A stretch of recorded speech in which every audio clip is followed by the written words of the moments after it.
ये राशन मिलेगा।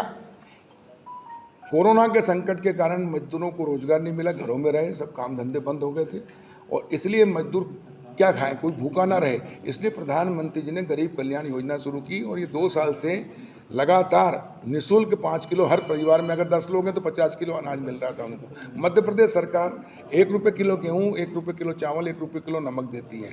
ये जारी रहेगा, लेकिन जो निःशुल्क दे रहे थे वो, क्योंकि अब कोरोना का संकट टल गया है और अब वापस काम धंधे चालू हो गए तो मजदूरी करके और अपना काम करेंगे और इसलिए, लेकिन 2 साल तक निःशुल्क देना, इतनी बड़ी तादाद में 80 करोड़ परिवार को निःशुल्क अनाज 2 साल तक लगातार देना कोई छोटी बात है क्या?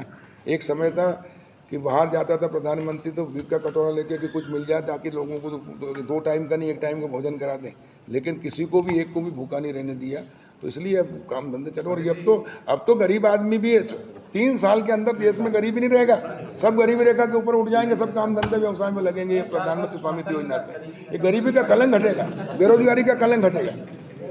मेरे भाई सुनो, बिल्कुल आपने सही कहा, इसलिए लगती थी कि किसान, मैं किसान हूँ, मैं लगाना चाहता हूँ कि एक इंडस्ट्री में लगा लूँ, लेकिन मुझे लोन ही नहीं मिलता है। मेरे ज़मीन क्या है, गांव के अंदर मेरा मकान 1 करोड़ का है, लेकिन मुझे 1 रुपये लोन नहीं मिलता। जैसे स्वामित्व योजना का, प्रधानमंत्री स्वामित्व योजना का मुझे दस्तावेज मिला, मुझे 1 करोड़ का लोन मिल जाएगा। मैं 1 करोड़ की इंडस्ट्री लगा लूँगा, 40 लाख मुझे सब्सिडी मिलेगी, 5 साल की सेल्टेज की छूट मिलेगी।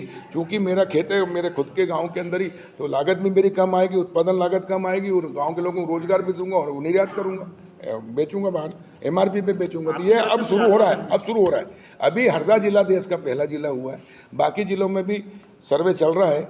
1 साल के अंदर मध्य प्रदेश के सभी जिलों के अंदर सब मालिकाना हक दे देंगे, तो आप देखेंगे गांव-गांव में कुटीर उद्योग और इंडस्ट्री ये सब लगेगी और किसान खेती भी करेगा और उद्योग भी लगाएगा और निर्यात भी करेगा, इसलिए किसान आत्मनिर्भर बनेगा। उद्योग लाने के लिए जबलपुर में क्या बहुत आपने अच्छा प्रश्न किया, इसलिए मैंने कहा कि जैसे मक्का है, मक्का के अब पेट्रोल में एथेनॉल मिलाने का परसेंटेज बढ़ा दिया, 20% कर दिया, इसलिए एथेनॉल की इंडस्ट्री लगवाएंगे तो मक्का और धान और जो भी खरीदा नहीं जा सकता वो उससे बनेगा।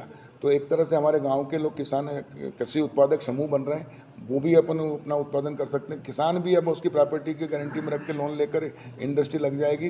तो मटर की भी हमें जबलपुर के अंदर अच्छी इंडस्ट्री लगाएंगे ताकि किसान को यहीं उसको रेट भी अच्छे मिले। हरा का हरा चला जाता है, वहाँ पे कोई भी प्रसंस्करण यहाँ नहीं होता। नहीं, प्रसंस्करण का ही लगा रहे हैं। लगातार इस पर आप बात होती है, प्रगतिशील किसान है यहाँ पर मटर के